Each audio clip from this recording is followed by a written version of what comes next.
नहमदुहु व नुसल्ली अला रसूलिहिल करीम अम्मा बअदु बिस्मिल्लाहिर रहमानिर रहीम मन क़रा क़ुल हुवल्लाहु अहद दुबुरा कुल्लि स्वलातिन मक्तूबतिन अशर मर्रातिन औजबल्लाहु तआला लहु रिज़वानहु व मग़फ़िरतहु। इंतहाई वाजिबुल एहतराम सामीन ग्रामी, आज की नशिस्त में आप अहबाब के सामने सूरह इखलास यानी कुल हुवल्लाहु अहद के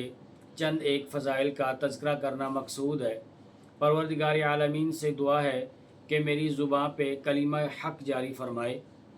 अज़ीज़ान ग्रामी, सैयदना अब्दुल्लाह इब्न अब्बास रज़ी अल्लाह तआला अन्हुमा से मरवी है, कंज़ुल उम्माल के अंदर ये रिवायत मौजूद है। फरमाया कि जो शख्स हर फ़र्ज़ नमाज के बाद, जो आदमी हर फ़र्ज़ नमाज के बाद 10 मरतबा सूरह इखलास को पढ़ता है, उसके लिए अल्लाह तबारक व तआला अपनी रज़ामंदी और मग़फ़िरत को वाजिब कर देते हैं।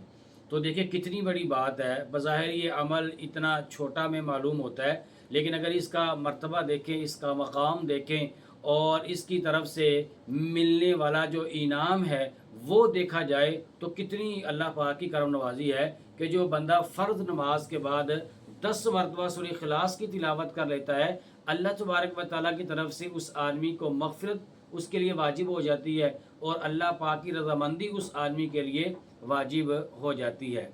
इसी तरह सैयदना अनस रज़ी अल्लाह तआला अन्हु से मरवी है, वो कहते हैं कि रसूलुल्लाह सल्लल्लाहु अलैहि व आलिहि वसल्लम ने इरशाद फरमाया कि जो शख्स कुल हुवल्लाहु अहद को एक मरतबा पढ़ता है, इस पर अल्लाह पाक अपनी बरकत का नुज़ूल फरमाते हैं। फिर फरमाया कि जो शख्स 2 मरतबा सूरह इखलास की तिलावत करता है तो इसकी बरकत से अल्लाह तबारक व तआला उसके पड़ोसियों को भी बरकत अता फरमा देते हैं। फिर फरमाया कि जो शख्स 12 मरतबा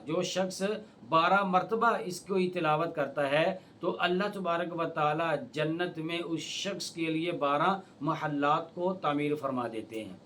तो देखिए, अगर हमने दुनिया में रहते हुए एक छोटा सा घर बनाना हो तो इस पर हमारी ज़िंदगी की तकरीबन सारी जमा पूंजी लग जाती है, उसको तामीर करने में, उसको बनाने में और उसकी बनावट करने में। तो देखिए, ये एक अमल की बरकत से, सूरह इखलास की बरकत से फिर जन्नत जैसी आली शान जगह में अल्लाह तबारक व तआला अगर महल्लात को तैयार फरमा दें तो ये मेरे और आपके लिए किस कदर खुशकिस्मती वाली बात है। तो देखें, अल्लाह के नबी अलैहिस्सलाम ने इरशाद फरमाया, जो शख्स 12 मरतबा सूरह इखलास की तिलावत करता है, अल्लाह तबारक व तआला जन्नत में उस आदमी के लिए 12 महल्लात का इंतज़ाम फरमा देते हैं। और जो मुहाफ़िज़ फ़रिश्ते होते हैं वो कहते हैं कि चलो यार, हम अपने भाई का महल तो जा कर के देखें।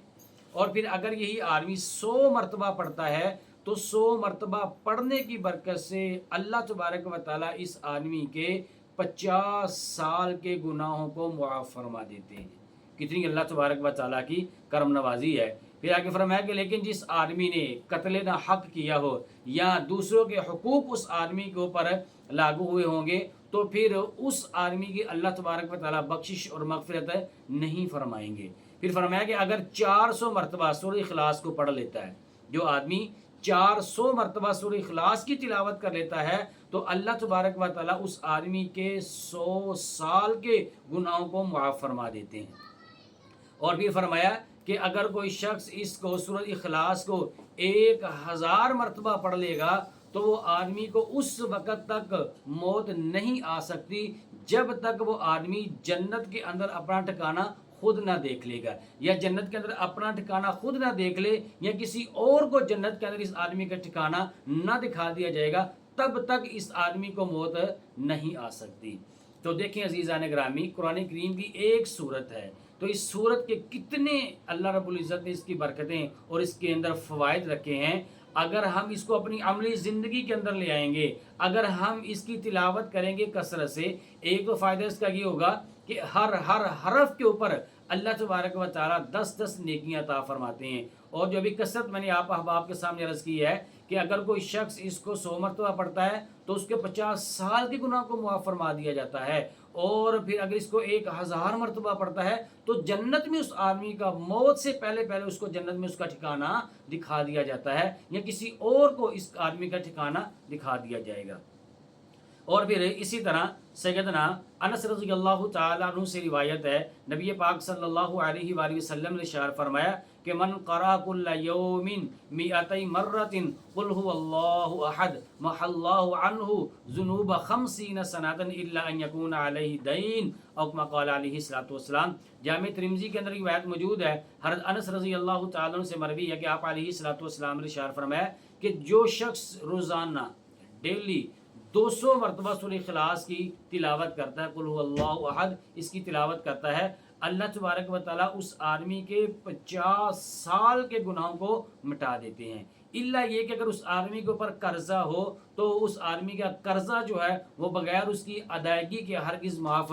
نہیں ہو سکتا، یا اپنے قرض کو ادا کرے گا، یا جس کا قرض دینا ہے وہ شخص خود بخود جو ہے وہ اللہ پاک کی رضامندی کے لیے اگر اس کو معاف کر دیتا ہے وہ پھر اس کے لیے الگ بات ہے۔ اور بھی اسی طرح مسند احمد میں اور طبرانی کے اندر معاذ بن انس رضی اللہ تعالیٰ عنہ سے رسول اللہ صلی اللہ علیہ وآلہ وسلم کا یہ ارشاد نقل ہے، آپ نے فرمایا کہ جو شخص 10 مرتبہ قل هو اللہ احد والی سورت پڑھے گا، اللہ تبارک و تعالیٰ اس شخص کے لیے جنت کے اندر ایک محل تیار فرما دیتے ہیں۔ تو سیدنا فاروق اعظم رضی اللہ تعالی عنہ نے عرض کیا پھر تو ہم بہت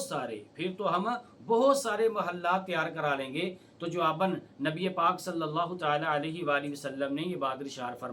فرمایا کہ اللہ تبارک و تعالیٰ کی رحمت تو مقدار کے میں اس سے بھی کئی گنا زیادہ ہے، اور کیفیت میں بھی اس سے کئی گنا زیادہ عمدہ اور اچھی ہے۔ تو آپ نے فرمایا تو اس میں بہتر یہ ہے کہ تم لوگ اس کو زیادہ سے زیادہ سورہ اخلاص کی تلاوت کیا کرو۔ لیکن اس میں یاد رکھنے والی بات یہ ہے کہ اس روایت کے اندر جو 2 راوی ہیں اس کی سند کے اندر وہ دونوں راوی ضعیف ہیں، اور علماء نے لکھا ہے کہ جو روایت ضعیف ہوتی ہے تو ضعیف روایت بھی یہ اس کے اندر جو فضائل میں اس کا اعتبار کر لیا جاتا ہے، اور اگر دیگر بھی روایات اور اسناد اس کے ساتھ اگر شامل ہو جائیں تو وہ اس کو حسن درجے تک بھی لے جاتی ہے۔ اور پھر اسی طرح اللہ کے نبی صلی اللہ تعالی علیہ وآلہ وسلم نے ارشاد فرمایا، حضرت انس رضی اللہ تعالیٰ عنہ فرماتے ہیں کہ آپ نے فرمایا کہ جو شخص اپنے بستر پر سونے کا ارادہ کرتا ہے، من اراد ان ینام علی فراشی فنام علی یمینہ وقرأ قل هو اللہ احد 100 مرۃ فاذا کان یوم القیامۃ یقول له الرب یا عبدی ادخل عن یمینک الجنہ او کما قال علیہ الصلوۃ والسلام۔ آپ نے فرمایا اپنے بستر پر سونے کا ارادہ کرے اور پھر اپنی دائیں کروٹ کے اوپر اگر وہ بندہ لیٹا ہو اور لیٹ کر 100 مرتبہ قل هو اللہ احد یہ سورت پوری کی تلاوت کر لیتا ہے، تو اللہ تبارک و تعالیٰ جب قیامت کے دن ہوگا اللہ پاک اس بندے سے یہ بات ارشاد فرمائیں گے، اے میرے بندے آپ اپنی دائیں جانب سے جنت کے اندر آپ داخل ہو جائیں۔ جامع ترمذی کے اندر یہ روایت موجود ہے۔ یہ سورہ اخلاص کے چند ایک فضائل میں نے آپ کے سامنے عرض کیے ہیں۔ دعا اللہ تبارک و تعالیٰ سے اللہ پاک ہمیں یہ ان باتوں کے اوپر کہی اور سنی ہوئی باتوں پر کما حقہ عمل کرنے کی توفیق عطا فرمائیں۔ آمین وآخر دعوانا ان الحمدللہ رب العالمین۔ وہ راتوں کو خلوت سے معمور سجدے، وہ لمبی رکعتوں سے مسحور سجدے، وہ سجدے محافظ مددگار سجدے، غموں کے مقابل عطردار سجدے۔